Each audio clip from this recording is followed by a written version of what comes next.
Finally, as promised, a special comment on the presidential campaign of the junior senator from New York. By way of necessary preface, President and Senator Clinton and the senator's mother and the senator's brother are of immeasurable support to me at the moments when these very commentaries were the focus of the most surprise, the most uncertainty, and the most anger. My gratitude to them is abiding. Also, I am not here endorsing Senator Obama's nomination nor suggesting it is inevitable. Thus, I have fought with myself over whether or not to say anything. Events insist.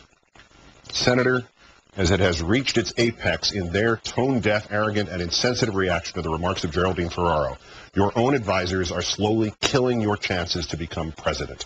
Senator, their words and your own are now slowly killing the chances for any Democrat to become president.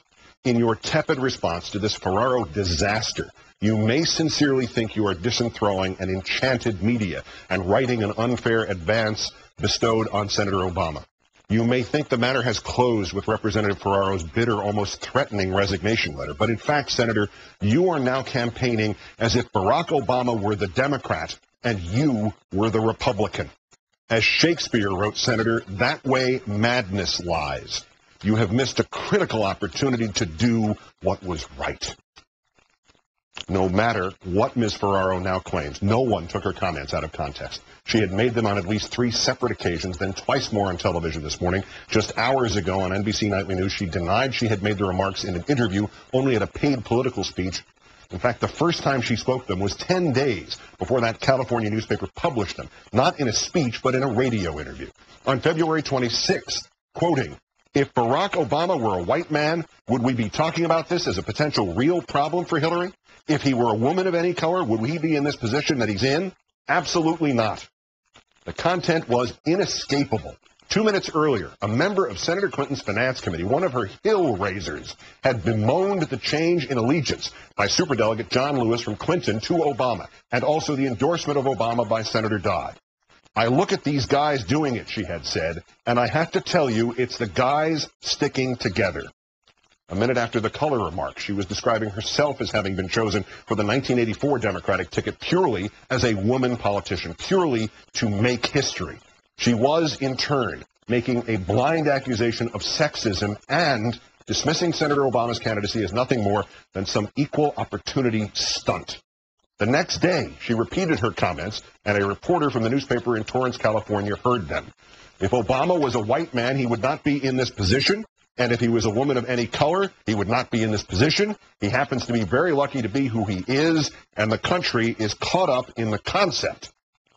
And when this despicable statement, ugly in its overtones, laughable in its weak grip of the facts, and moronic in the historical context, when it floats outward from the Clinton campaign like a poison cloud, what do the advisors have their candidate do?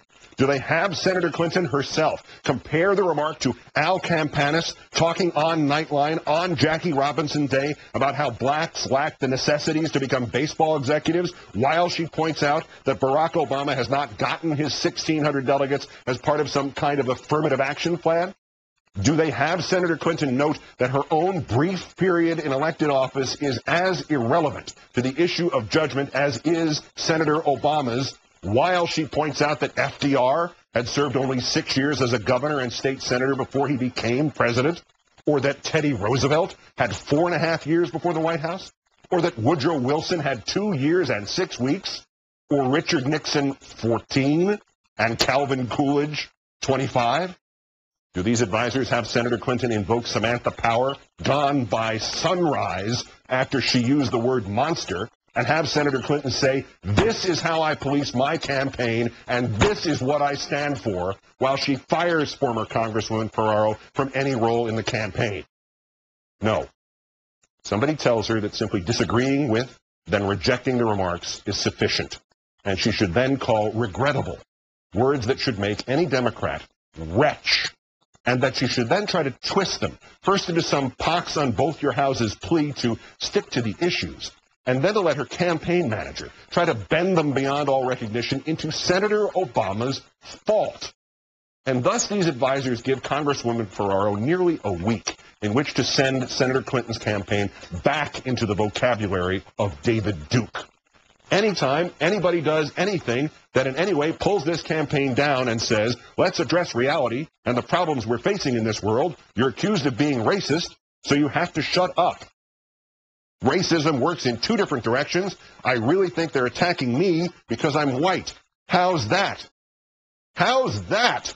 Apart from sounding exactly like Rush Limbaugh attacking the black football quarterback Donovan McNabb, apart from sounding exactly like what Ms. Ferraro said about another campaign nearly 20 years ago, quote, President Reagan suggested Tuesday that people don't ask Jesse Jackson tough questions because of his race. And former Representative Geraldine A. Ferraro said Wednesday that because of his, quote, radical views, quote, if Jesse Jackson were not black, he wouldn't be in the race.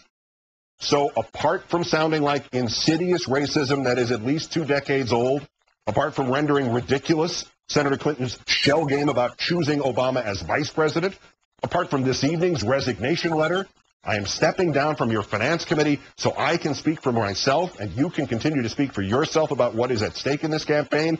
The Obama campaign is attacking me to hurt you.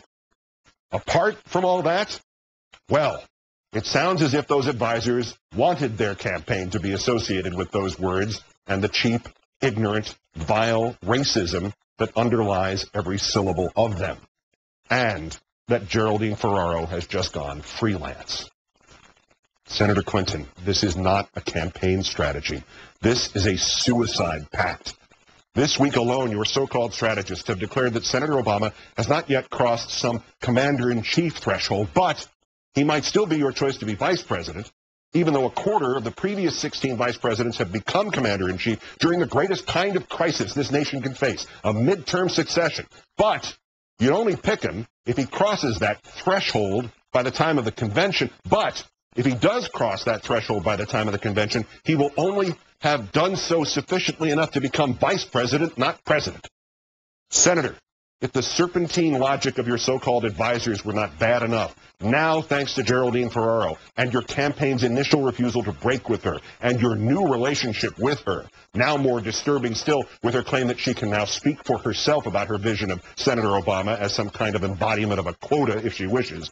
If you were to seek Obama as a vice president, it would be, to Ms. Ferraro, some kind of social engineering gesture, some kind of racial make-good. Do you not see, Senator? To Senator Clinton's supporters, to her admirers, to her friends for whom she is first choice, and to her friends for whom she is second choice, she is still letting herself be perceived as standing next to and standing by racial divisiveness and blindness. And worst yet, after what President Clinton said during the South Carolina primary, comparing the Obama and Jesse Jackson campaigns, a disturbing but only borderline remark. After what some in the black community have perceived as a racial undertone to the 3 a.m. ad, a disturbing but only borderline interpretation. And after the moment's hesitation in her own answer on 60 Minutes about Obama's religion, a disturbing but only borderline vagueness. After those precedents, there are those who see a pattern, false or true. They see it. After those precedents, there are those who see an intent, false or true. They see it. After those precedents, there are those who see the Clinton campaign's anything but benign neglect of the Ferraro catastrophe, falsely or truly, as a desire to hear the kind of casual prejudice which still haunts the society, voiced, and to not distance the campaign from it. To not distance you from it, Senator. To not distance you from that which you as a woman and Senator Obama as an African American should both know and feel with the deepest of personal pain, which you should both fight with all you have, which you should both ensure has no place in this contest, ever. This, Senator Clinton, is your campaign, and it is your name. Grab the reins back from whoever has led you to this precipice before it is too late. Voluntarily or inadvertently, you are still awash in this filth. Your only reaction has been to disagree, reject, to call it regrettable. Her only reaction has been to brand herself as the victim and resign from your committee and insist she will continue to speak. Unless, Senator, you say something definitive, the former Congresswoman is speaking with your approval. You must remedy this, and you must reject and denounce Geraldine Ferraro. Good night and good luck.